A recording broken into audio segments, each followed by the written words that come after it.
Welcome to More Details, Please, with your hosts, Emmanuel and Angela Williams, where we dive deeper into conversations with visionary entrepreneurs to discover what it takes to turn passion into purpose. Listen to real-world stories from self-starters and trailblazers, and discover strategies and innovations shaping a greener future. Whether you are a seasoned business person or just starting out, let this be your go-to resource for inspiration and actionable tips for success. Join us now as we create a brighter, greener future together.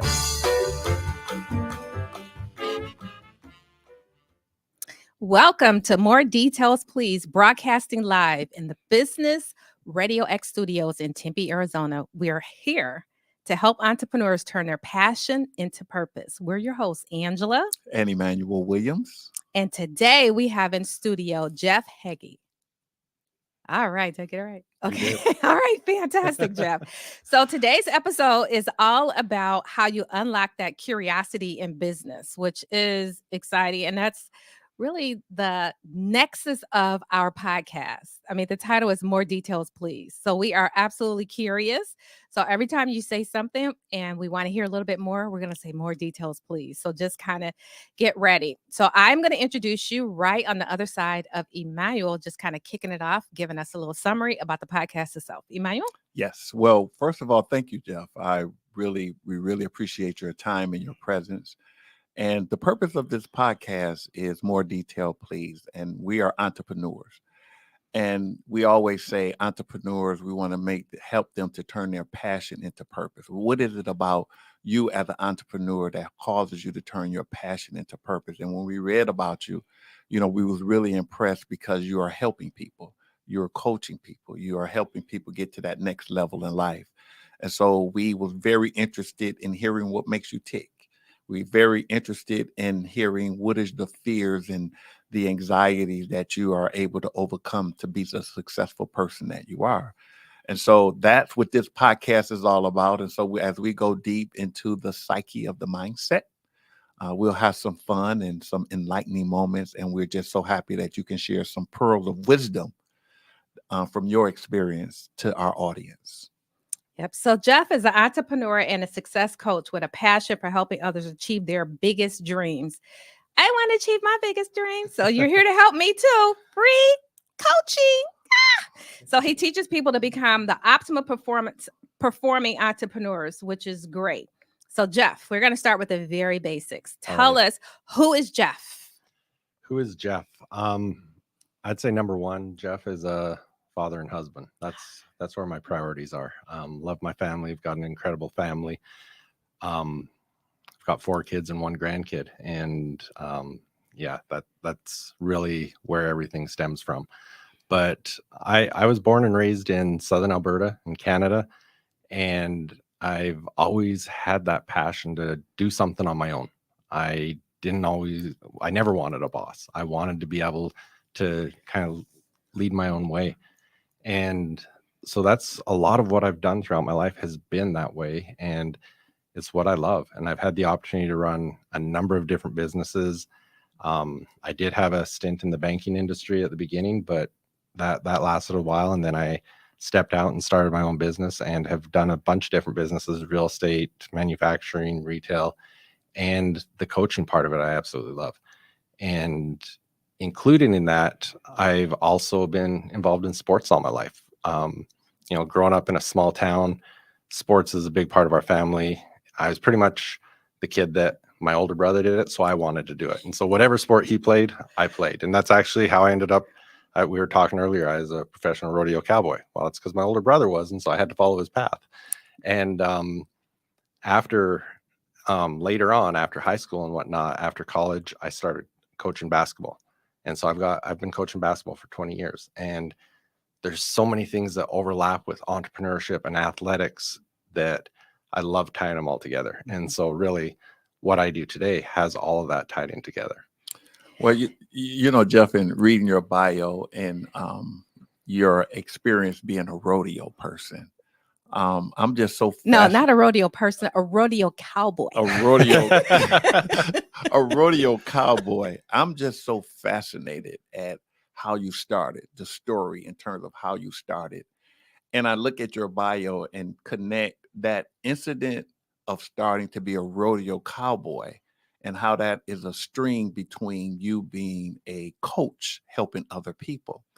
And what I look at is listening to your story, it was as if you had to take the plunge to master yourself through bull riding, through overcoming your fears, jumping out the way that you did in order to get to a point where you can help other people. So I look at that activity as a rodeo cowboy rodeo that rides bulls as young as you was in a way of breaking yourself in to be able to prepare you consciously or subconsciously for this life journey that we're on now. Yeah, absolutely. There's definitely some tie-ins there. And I think it probably relates just about a lot back to a lot of my personal characteristics and stuff like that, because I always wanted to go and do those things that excited me. And, so the whole rodeo career part, I did start out in high school, and I started out as a calf roper. And that's more of a talented finesse part of the sport. And I never was great at it. But my older brother was a steer wrestler, and that's the one where you ride the horse full speed down the arena, jump off onto the steer's horns, and wrestle him to the ground.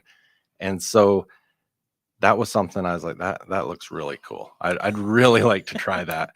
And so I did. I called him one day and I said, Todd, I'd really like you to teach me how to steer wrestle. And he said, okay, yeah, next time we're practicing, come on out and we'll show you a few things and you can get into it. I said, yeah, that's good, but I need you to teach me now. I entered a rodeo for next Friday. Wow. And so he says, okay, meet me at the arena. And, obviously, I mean, even, as you get better and better at things and get more experience, things slow down, and the adrenaline's always there in rodeo. And so when we started, it was a situation where he said, you're going to be going full speed. Everything's going to be going a million miles an hour. It's scary. It's going to be hard. And he told me, he says, the first couple times, if you just want to stay on the horse and ride on by, that's okay. But the third time, if you keep doing it, it just gets harder and harder. So the third time, I'm going to put a rope around you and I'm pulling you off that horse, whether the steer's there or not. And so fortunately for me, I was like, there's no way I'm letting Todd pull me off my horse. And so I jumped off on the first one, and it was actually that night. I can't remember exactly. It was so long ago. I think there was 7 in a row I caught. Wow. And so, every single one of them, we were going at least a million miles an hour. Wow. And the adrenaline was twice that. Wow. So in that way, Todd was your coach. Seriously. He really was. And he was for years and years, and still is. I mean, that's your big brother. It is. It's always nice to follow behind him. Now let's talk about entrepreneurs and coaching. Specifically, what's the benefit of having a coach that has entrepreneurial experience? I really think that the experience is what really validifies a coach. Mm-hmm. Because, I look at my entrepreneurial experience, and I've had a lot of great successes, but I've also had a lot of failures. And those failures, as hard as they were and as many struggles as I went through, for clients that I work with, they're more valuable than my successes. In fact, I had a manufacturing company for 16 years, and I was coaching a guy in a completely different industry, but he was in manufacturing, and he was taking his company in a certain direction. And I said, you know what? Let me tell you why you don't want to do that. and it was just an experience that I had in my own company, that even though they were different industries, it was the same situation. Yes. And it helped him avoid some major, maybe not roadblocks, maybe catastrophes. Yeah. And so having that experience is pretty valuable. And not only that, it's being in the trenches, I think, is important. Because, if we look at our real estate coaching right now, we're doing it in a way that it's not just taking our members of our program and saying, here's what you should do.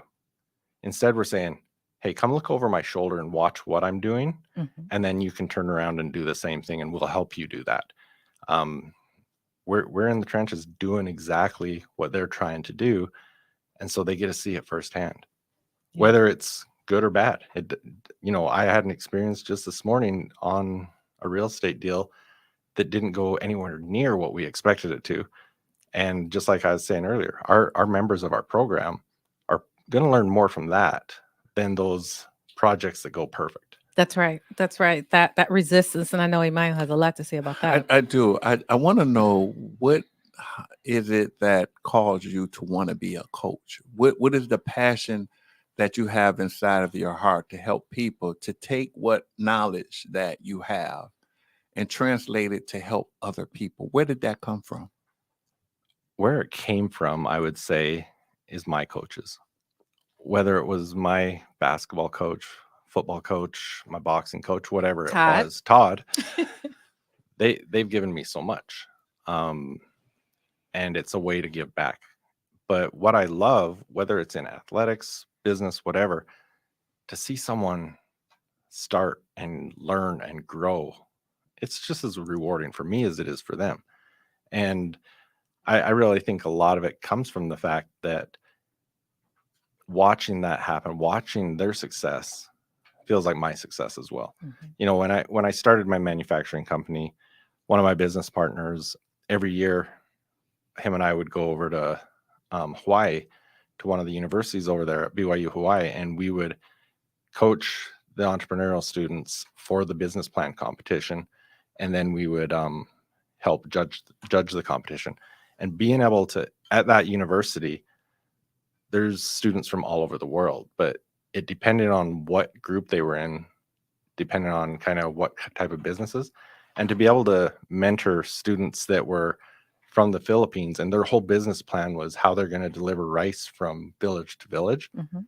It was just so rewarding. And the long story short, I have a virtual assistant right now in the Philippines that I said, about 10 years ago, we did this business plan competition in Hawaii, and there's a kid from the Philippines, and I told him all about it. Mhm. He says, he's still running that business. I know who he is. Oh, wow. Wow. It was really cool. Yeah. And so stuff like that, it's just so cool. And, right now we've got a 22-year-old kid that is in our real estate program. He's out in Arkansas, and the program, the coaching has changed his life. It's changed the whole trajectory of where he's going in life, and he's just doing amazing. And so it is just rewarding. That is fantastic. I can tell you get a lot out of it. That passion is bubbling over. Like, okay, what can I give? What can I pour into somebody? So, why is a curious mindset important in business and entrepreneurship? I really think entrepreneurship is based on curiosity. Mhm. We do too. Why else would we do the things we do? Because, as you said in the introduction, the fears and anxiety that come with it. Why do we put ourselves through that? It's because of the curiosity that we have. And I think a lot of it is based on, we don't know what we don't know. And entrepreneurs want to know more.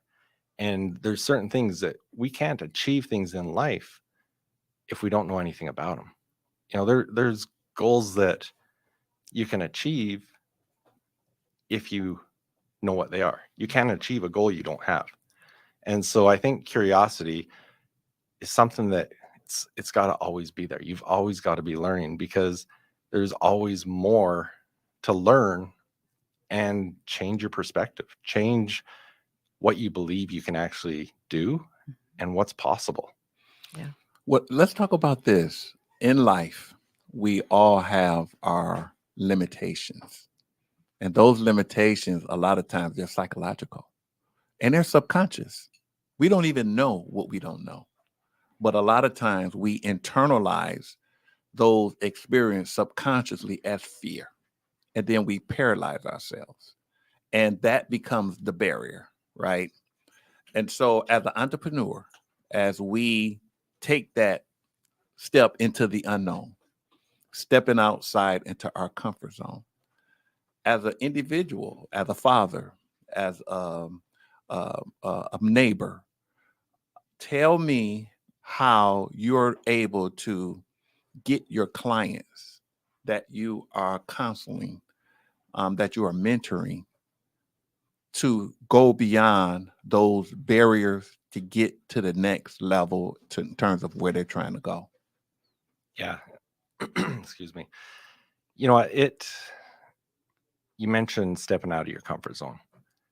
And that can be a hard thing for a lot of people, and at different levels. Like something that might be really hard for me, that would be a big step, might be easy for you. So it's really being on their side and leading them, I feel. But it is a psychological thing, because so many of our fears, I mean, the fears are on things that haven't happened and probably won't happen. And it's helping them realize that what is possible, and looking at from a different path. And that's one of the things, as I started for my entrepreneurs, studying the mindset more and really understanding the mindset, I've probably learned more about the mindset from my athletes than anything else, because we run a program called the Confident Athlete Program. And the things that we teach in that program to help athletes be confident are no different than what I teach my entrepreneurs. The verbiage is a little different, but it's the same things. And so to help someone step out of that comfort zone, one of the big things is accountability. We have daily accountability. What's the one big thing you have to do today, and have that accountability to do it, because I'm checking in with you tomorrow. Did you do it? Okay, now what are you going to do today? So we do have that daily accountability, but they've got to really have that belief too. And they've got to be able to see what it is, see what that future is that they're working towards. And Dr. Benjamin Hardy, I love how he talks about becoming your future self. Is we have to help them to work from that position rather than working towards that goal. Work from that goal. Like, put yourself where you're trying to be and act as that person now, rather than trying to work towards that. Be that person now. That's interesting. You mentioned accountability. Now, we see accountability as one of those things where it's not external. Somebody is going to be checking on you to make sure it gets done, but instead, you own that accountability. I'm going to be accountable to get it done. And oh yeah, by the way, somebody's going to check on me as well. And I know some people in some situations get a little bit uncomfortable with that accountability piece of it. And you said daily. So talk to me about accountability in general and why it's important. Let me start with a story. So I've got an accountability coach that, similar to the calls I do, we have a quick call every morning, and it's just what I said. Okay, yesterday I said I was going to do this. I did it. Today I'm going to do this, and the next person. And so when I started with him, and I'm in a group of very high level CEOs, and at the time, my accountability was, I'm going to do 20 outreaches for the specific project I was working on. And that call was at 6 a.m. I got done that call. There wasn't one thing the rest of my day went as planned. And it was a very productive, and it was good stuff. It wasn't that it was a terrible day. I had an incredibly productive day, did some great stuff, and I fully felt justified. I didn't do those outreaches, but you know what, man, it was an awesome day. And then I was sitting there at the end of the day saying, you know what, I am not going to get on that call tomorrow and tell them, you know what, I had a good day, but I didn't do what I said I was going to do. And so I did the 20 outreaches. And the next morning I said, yeah, I did it. And this is what I'm going to do today. So just knowing I was being held accountable outside. And so even when I'm talking to people and whether they're going to join one of my accountability groups or not, I tell them, I said, get someone that isn't one of your best friends, isn't a family member, someone that you're going to be accountable to, and report to them daily. Even in our athletic programs, we have athletes that we pair up, that they're accountable to each other on a daily basis. And it doesn't take much. I mean, we do it on phone calls, quick calls every day. You can do it in text. You can do it however you want. But when you have a way to make sure you're holding yourself accountable and you're not giving yourself an exit, an easy way out, man, it's amazing what you can do. It is amazing. You know, it's important that as a coach, you have to have compassion and you have to have a certain amount of love for your student. And you have to be open to learn as well, because being a coach is and having a student is a give and take situation. And I look at you as a light. I look at you as a light to bring into people's lives to help them see clear of where they're trying to go and what they're trying to get to. And a lot of times you can see things that other people can't.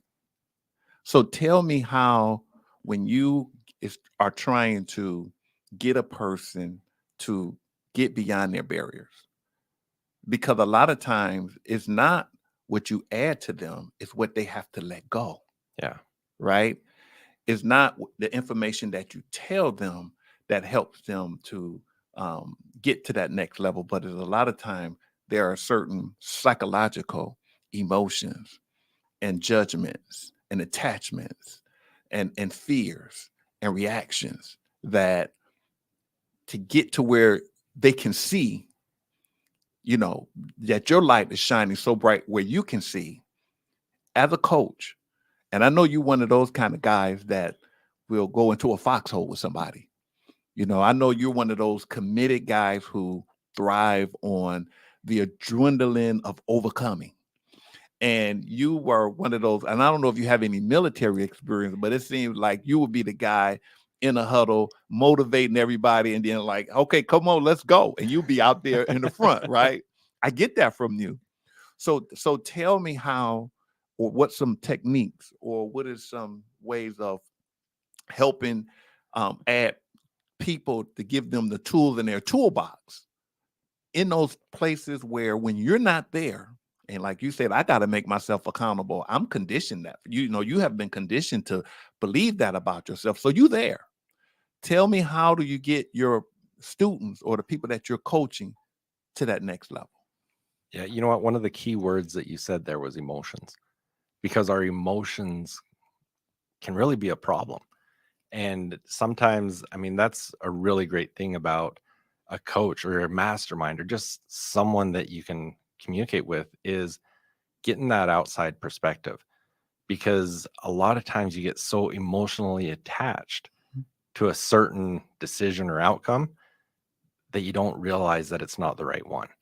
I was working with one of my clients just last week that it was in on the real estate side, and he was dead set on a specific property, and there was a lot of emotion involved in it. It is because he had had some other deals fall through, and this was it. This was the one that had to come through, but it wasn't the right one. And so we stepped back and I said, okay, let's ignore everything and let's just look at the spreadsheets, just the numbers, and tell me what it looks like. Like, it doesn't make sense, does it? No, it doesn't. And so, and I think that's what a lot of it comes down to. It's, you've got to surround yourself with the right people to help you talk through things, to help you make the best decisions you can. And you know what? That's not always going to be there. You're not always, either one, not going to have someone you can talk to, or you're talking to the wrong person. And so you've got to really be able to take a step back from your own emotions and think through the whole situation.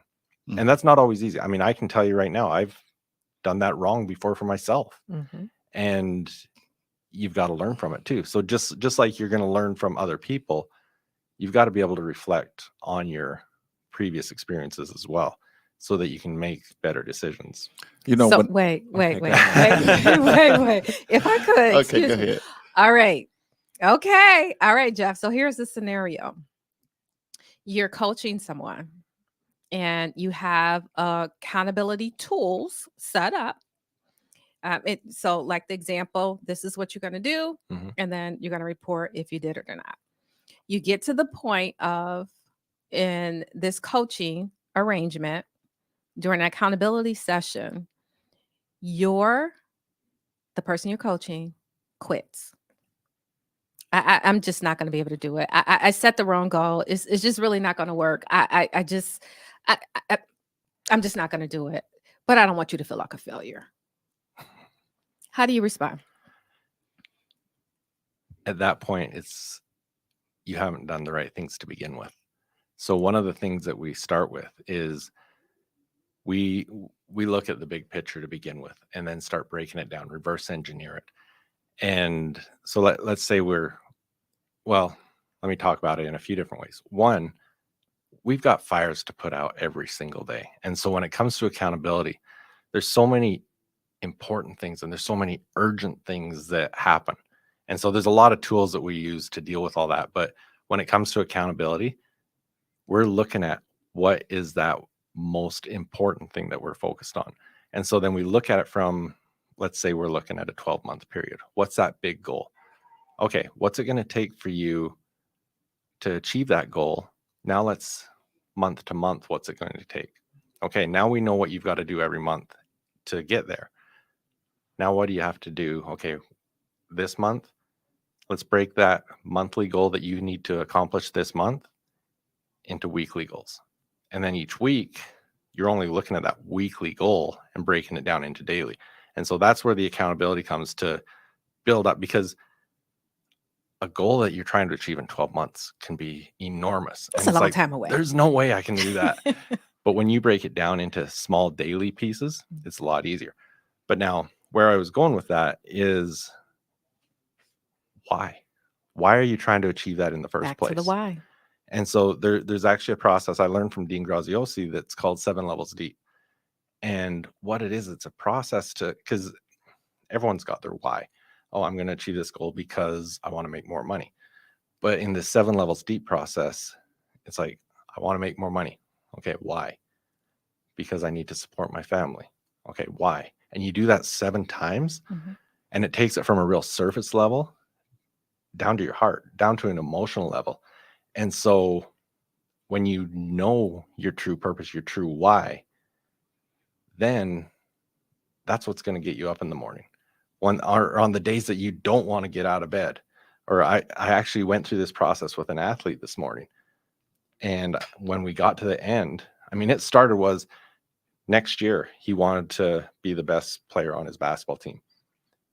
His final why after 7 levels, it came down to the part about getting a scholarship, going to being the first person in his family to go to college, and changing the trajectory of his future family. Well, what's going to get him out of bed in the morning more? Making the team next year or changing the trajectory of the next generation? Yeah. And so I think that's part of it, is really understanding your why. And the problem is, just like with New Year's resolutions, by February, everyone's given up because they didn't do anything with them, right? So if someone is, even if they're being accountable every single day, but they're falling behind and they're not achieving these goals, or something's going wrong, that's when it's really easy for them to give up. Yes. And so 1 is understanding the why, but 2 is, okay, let's reset. What needs to happen? We're not going to hit this weekly goal. Can we make it up and still stay on track, or do we need to make some adjustments, or what needs to happen? But it's, working with them on that and making sure they can keep that focus, because you don't want them to give up. That's right. That's right. So it's not pushing them, but it's helping them remember their why. Yes. And they just keep going. Okay, well, good. Let's talk about memory. Let's talk a little bit about presence. Let's talk a little bit about muscle memory. When you look at the greats, the Tiger Woods and the LeBron James and things of that nature, one of the things that they have the ability to do, in spite of all of the things that's going on around them, is get into that zone. It's to get into the present moment. And one of the things that they do on a daily basis is that they have a coach. And that coach watch every little move that they make, because what they're doing is they do something so many times repetitiously. They're reprogramming themselves and their muscle memory so that they can get the same results over and over and over again, being unconscious consciously. So they walk around and it's like a button that they switch. When they step on that court or when they step on that golf course, it's a button that they switch. And they go right into the present moment.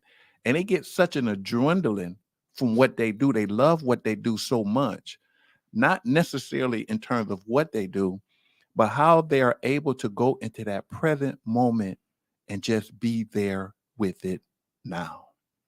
And I think that the thrill and the joy of like the adrenaline that you said that comes with the unknown, stepping into your fears, is literally you don't have any problem because you don't have time to be any problem because you in the moment right then and there. And that's such a rejuvenating action. And there are people who get into emergency situations and they click into the present. They don't even know how they did what they did after it's over with, but their mind stopped. They're aligning themselves with a higher consciousness that we're all connected to, because the same source in which makes your heart beat, it makes my heart beat. The same source that makes your heart beat make the sunshine, the flowers grow. So we all are part of something bigger than us. And our ability here in this reality that we're living in, our ability to connect to that has a lot to do with our purpose and how we are able to grow. So when it comes to presence and coaching, when a person is feeling a particular kind of way, a lot of times it's because their past mental conditioning takes them over. And it's really important to have an exercise. And I know you practice this, but I'm just going to bring this to the table. Is how often do I have ability to be aware of what I'm feeling? Because in my awareness, then I have a choice. I'm not just being reactive. I'm starting to respond. And the more I bring that alert stillness into whatever it is that I do, the more my presence is going to guide me in a way to reprogram all of the negative fears that I was reacting to, and to help me get to that place of a new reality, a new person, a reincarnation, leaving those fears behind, but vibrating on another level of consciousness. Yeah, no, I love that. Let me just start with a story and then I'll build into that. So a few years back, I had my kids at the Michael Jordan basketball camp, and they were practicing foul shots. And, you know, as you do things, you teach them and then do Q&A. And someone asked him, how many foul shots should I be shooting a day? And he said, enough that no matter what the situation, no matter what the game, whether it's practice, final seconds of a playoff game, you're just getting up there and it's just another shot. And it's just like you were saying, muscle memory. Well, you know, you look at athletes, Michael, LeBron, Steph, you know, if they're going to the foul line, you can see that confidence in them. It's just another shot. Now you put other kids in that situation and you see them and you see the terror in their eyes, right? And so in addition to that, I've got a friend, Tyson Durfee, world champion calf roper. Mm-hmm. And this is, I'm just talking, before I go into that, I want to talk about this preparation. He talked to me one time about when he was younger and his goals to become a world champion, the preparation he put into that. When he competed, he felt like he deserved it more than the others because he knew he had done work that others hadn't done. And so I think a lot of that comes down to what you're saying is putting in that work, putting in everything you can. But that's not always the situation that you can do that. Well, the reality is you don't always have to do it physically. And I think that's where with athletes, with entrepreneurs, we use visualization a lot. And it's a powerful tool. You can do a lot of things in your mind without doing it physically. And so that when you're in that situation, you've got that experience. You've been there. You've done that. You know, Neville Goddard, however many years ago he was, I think he was in the 1930s. He talked about visualization too. And he's a great person to learn it from because he talked about doing it from first person. Not, you know, as you're visualizing yourself achieving something, don't do it like you're watching a movie. Do it from that position that you're actually the one doing it. And so, you know, when I competed in rodeo, that was something I did every time I competed, was visualize my run before I went. And I do the same thing in entrepreneurship. I visualize the outcome that I desire. Does it mean it's going to turn out that way every time? Of course not. I wish it did because, you know, I've got all those lotteries and all those things. I know you'll be just a zillion millionaire. But I really think a lot of it comes down to making it happen before it does. It's really a possibility. Yeah. You talked about one of the teachers that we follow as well. So that's so interesting. Yeah, he's good. All right. So let's talk about the power of proximity. Why is it important? And what is it? Power proximity. It's who you surround yourself with. You've heard it. You become as the people you surround yourself with. And it's the same reason, when I was a kid and my mom and dad wanted me to hang around with good friends. Well, there's some legitimacy to that, because you do become like the people you spend your time with. Just this last week, I spent last week in Florida at a conference with some very high achievers. And, you come home from that and you're just pumped and you're ready to change the world. And when you can surround yourself with people that are bigger thinkers, you can really accomplish some big things. I mean, I talked one time with a group about this. I said, have you ever got a great idea and then you share it with someone and they're like, what are you thinking? As if you could do that. And, they just tear it down. And then you talk to someone else and they're like, why are you thinking so small? You can do that in a month. Come on, let's think bigger. Who is going to help you achieve that goal more? The ones that are pulling you down or the ones that are lifting you up? And so power of proximity is who you are surrounding yourself with. And are they going to help you achieve your goals, or are they going to drag you down and slow you down? Yeah. Sometimes you have to keep quiet, even around family and friends, if they are not ones that fit into that proximity. It's interesting how many entrepreneurs I've worked with that the people that they do need to limit their time with the most are family members. Yeah. And it's, there's certain situations that you can say, I've just got to disassociate myself with that person if I really want to go the direction I'm taking my life. It's a lot harder when it's family, but it's easier to avoid conversations, avoid topics, that sort of stuff. Obviously, you don't want to separate yourself from the family just so you can go do your thing, Right. but you do need to limit your times. I think that's a balance that you talked about in terms of being able to build an entrepreneurship successful business and not rob yourself from other things in life that is important as well. Because I say you get out of life not what you want, but what you are. And what you are is what you think, what you feel, what your personality is, what your beliefs. And we're all just like energy. And from a quantum to a chemical, biological, these bodies that we're encompassed in, it creates a vibration that is in line with another vibration that's out there that will connect. But a lot of times the people, places, things, situations, our attachments, what we associate ourselves with, it limit that energy. It limits our ability to connect. And so, like I hear you say, hey, I'm surrounding myself with big thinkers. I'm surrounding myself with people who have, achieved a whole lot of things. I'm surrounding myself with that. That is your connection to where you're trying to go. And that's the easiest path to get there, by feeling good, being around those particular people. But what I want to talk about, and I want you to kind of help me to understand, is, success is about what your perspective is. See, success for me might be different from you. And as an entrepreneur, we all like go into business to say, oh, we want to make all of this money and we want to be successful. Well, what is that? And I think it's very important to realize what success is and how to prioritize it in a way where you can have balance. Because you can make all of the money in the world, but if you got a messed up household, if you can't control your kids, or if you unhappy, you don't even want to go home. I mean, what good is it?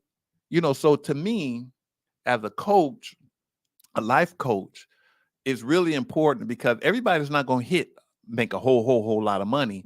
But tell me a little bit about success, and how do you help your students coach them in a way where success is a reality for them that they feel like they can make, and it's defined based on what they want in life. So his students or his client. Yeah. Yeah. Because Yeah. athletics comes into it as well as Yeah. business. Yeah, absolutely. And you're 100% right. Success for every person is different. Mhm. And I think a lot of it comes down to fulfillment. What is going to fulfill you? Because exactly like you say, people that are held on a high pedestal that everyone, oh, look at their life. Oh, I wish I had that. And then they do the worst, right? And you're like, how could they have done that to themselves? And it's because they weren't fulfilled. They didn't, doesn't matter how much money they had, didn't matter how many cars they had, houses, whatever, they weren't successful. And so, and that's actually, when you asked me to introduce myself, that's why the first thing I said is I'm a husband and father, because that's success to me. To watch my kids, what they're doing right now and the successes they're having, that's better than my own successes. And so you've got to have more than just the physical, however you want to say it. You've got to have something that's fulfilling, and you've got to look at your own successes and appreciate it. I call it my mindset journal.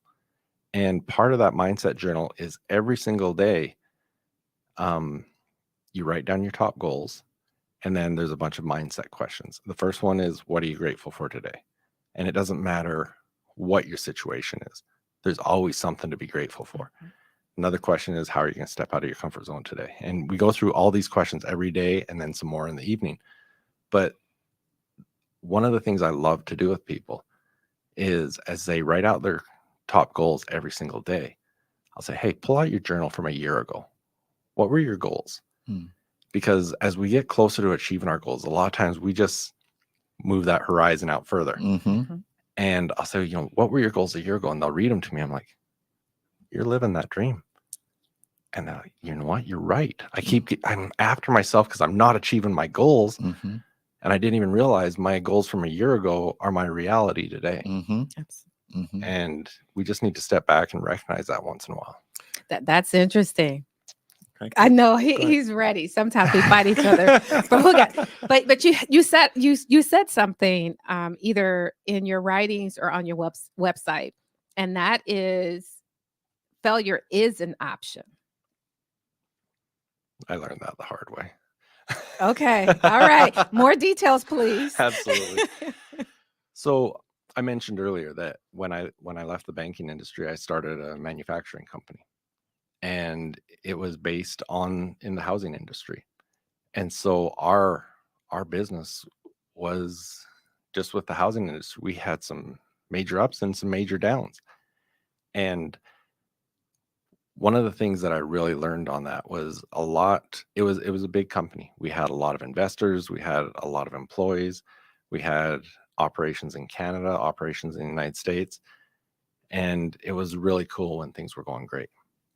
And when things crashed in 08, 09, we took a really hard hit.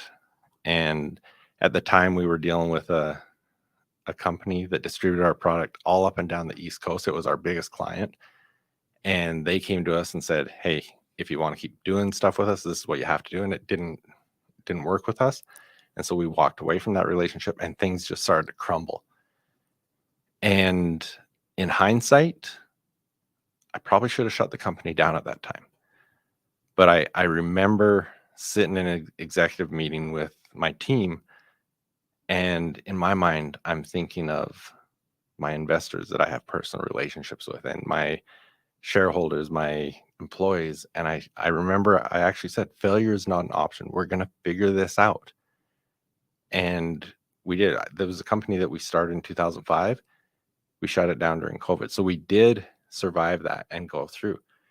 We never really got back on our feet like we thought we should have. But what happened was we had to pour more money into it. We had to do a lot of things. And every time it seemed like, okay, we're there, something else happened. With our business in Alberta, we were just at the point, I remember I think it was 2016, we're going into winter, and I'm like, we finally made it. We finally have reached the point we've been dreaming about. And winters were always a slow period. So we went through that winter, and that winter, the oil industry crashed, which is Alberta. And it just hammered us the next spring.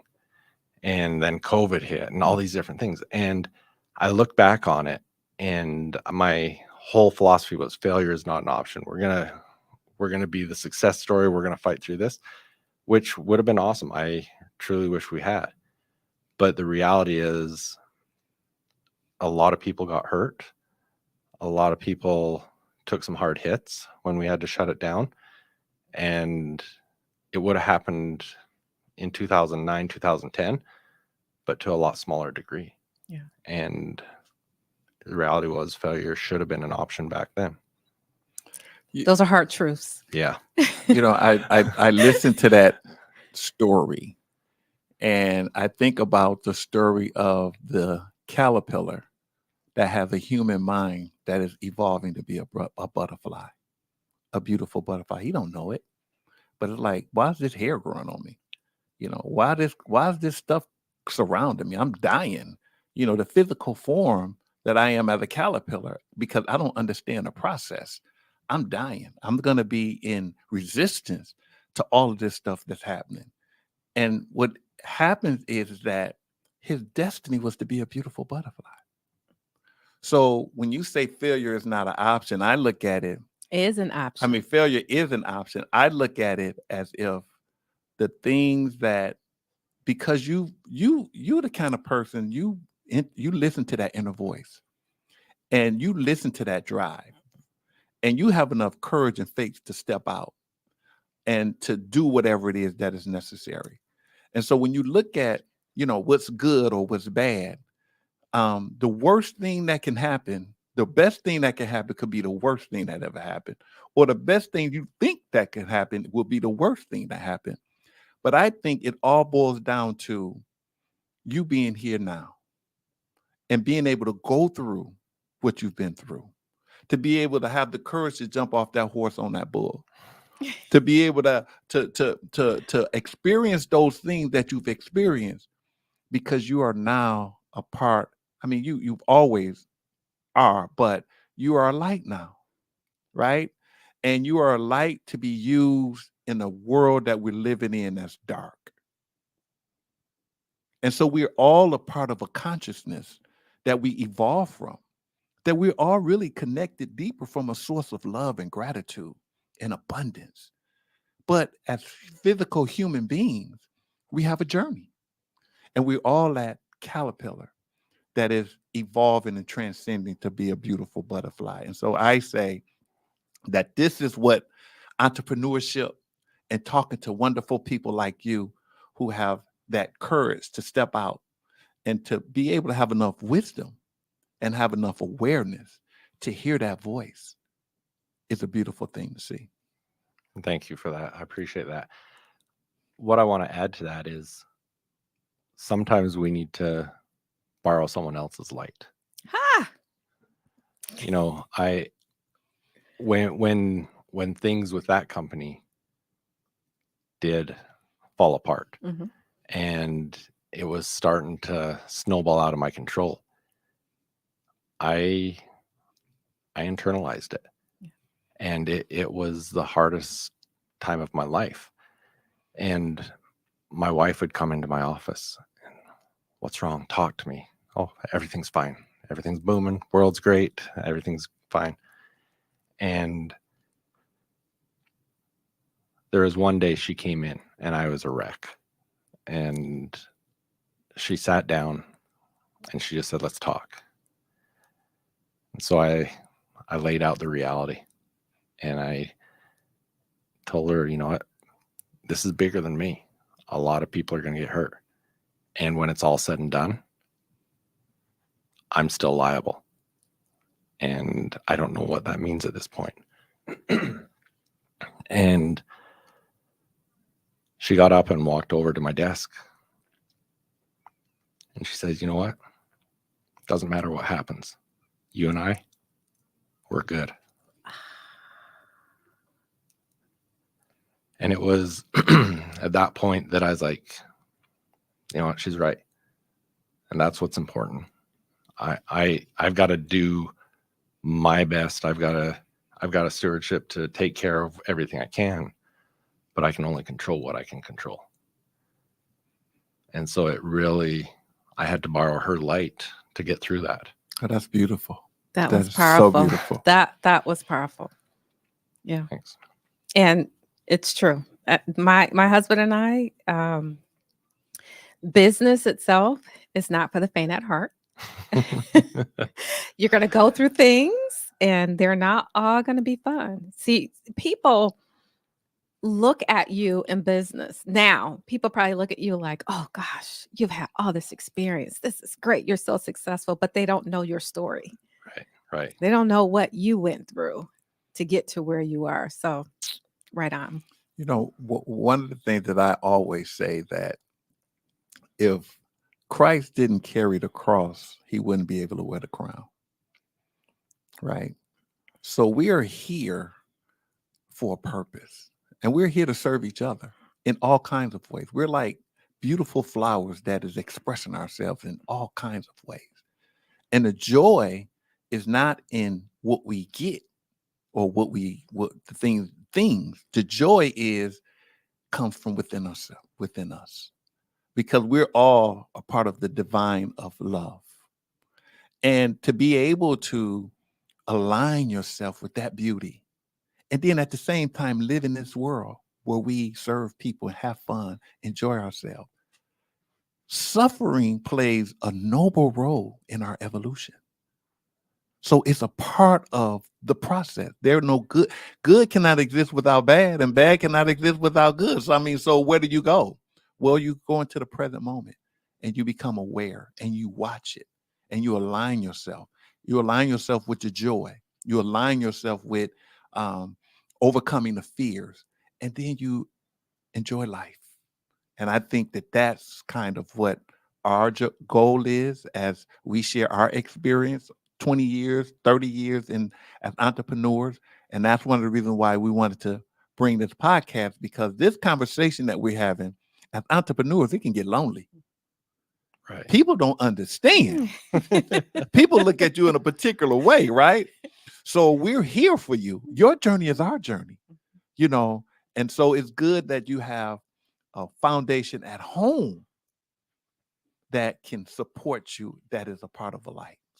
Yeah, absolutely. That's what he started with. That's his why. Yeah. Yeah, it is. It is. It really is. And it is the burdens, the failures, they're all part of it. I actually remember a long time ago thinking everything is so good. I want to write a book someday, but I don't have those failures to talk about.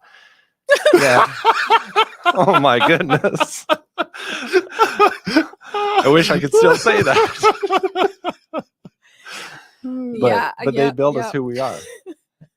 And you know what, like I said earlier, is I couldn't be the coach that I am without them. Doesn't mean I wish I couldn't take them back. Yeah, there's a lot of failures that I wish I didn't have that experience. I wish I could say, well, I know so and so that could help you, but I can't because I haven't had that. But those experiences, and you know what, as you're talking about being in the present, looking at some of those failures that were so dramatic, and they were terrible, but it sure makes a lot of things come into perspective.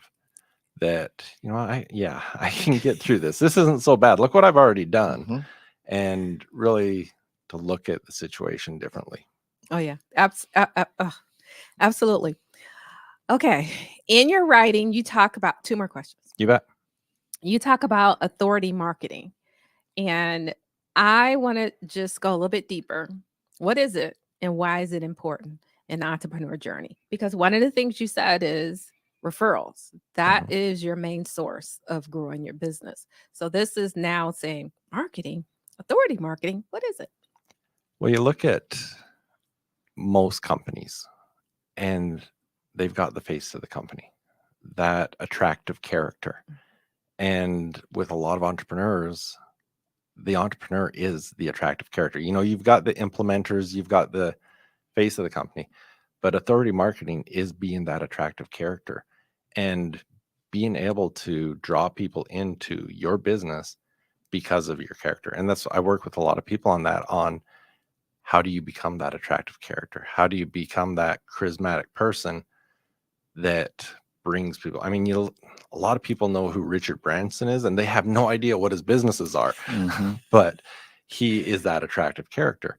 And so with authority marketing, I work a lot with people on how to use their own attractive character to get more publicity on, and it might be a book, a podcast, something like that. I mean, authority marketing kind of works hand in hand there. Yeah. And so as people look at who they want to do business with, they want to do business with the authority. They want to do business with the number one person. And if you can create a position where you are the authority, whether it's in an entire market, in your local market, whatever it is, it really gives you a competitive advantage.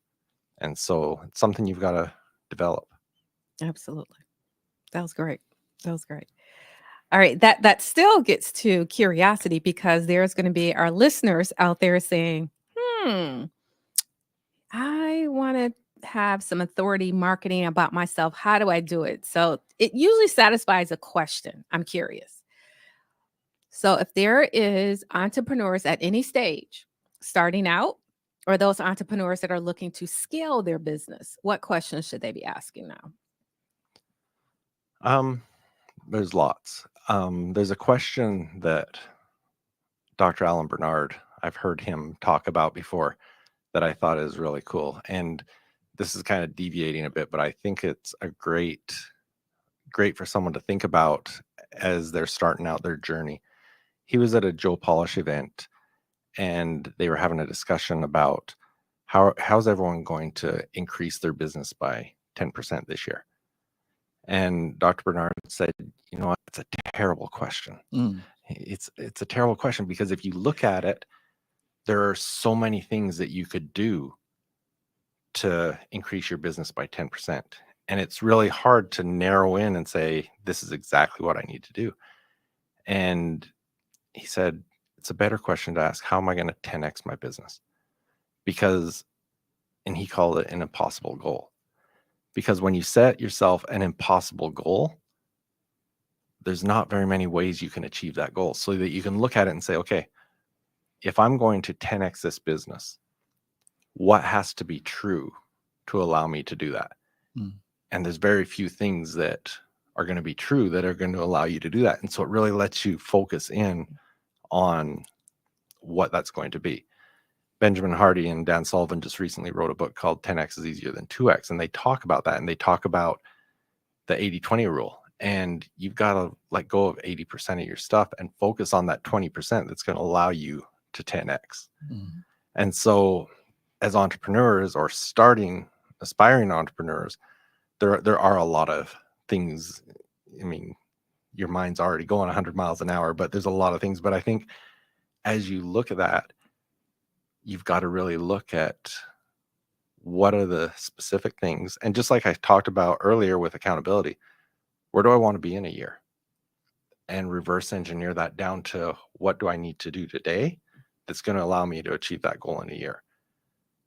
And if it's an impossible goal, that you've really got to say what exactly has to be true, it's a lot easier to narrow that down. We look at SMART goals, and the R is realistic. And I thought, well, you're supposed to have realistic, but I'd much rather be going towards an impossible goal and get a lot further ahead. Yeah, it's realistic when you break it down, but outside of that, it's where I envision, right? Right. Which is exciting. So we've had a very insightful discussion, and curiosity in business is absolutely important. So how can our listeners get in touch with you? Yes, thank you. Number one, my website, it's jeffhaggie.com. That's HEGGIE. Probably my most active on social media is Jeff Haggie Coaching on Instagram, but I'm on most social media.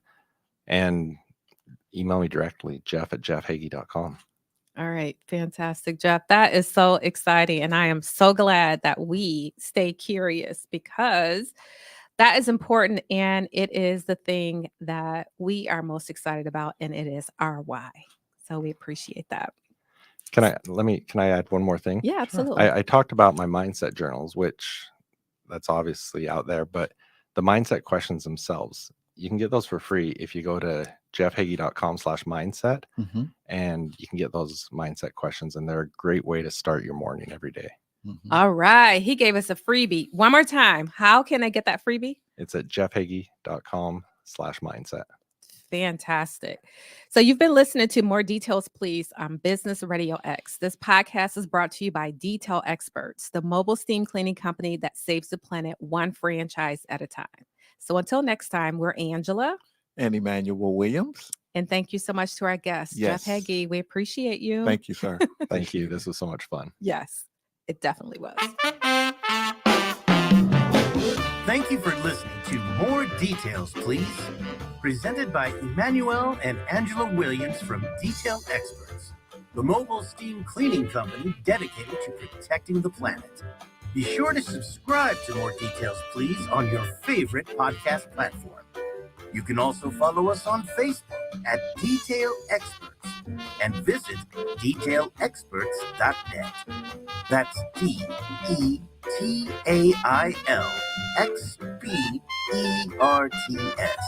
DETAILXPERTS.net. We hope you've gained some valuable insights from our conversations today. Stay driven by curiosity, and we'll bring you more details next time.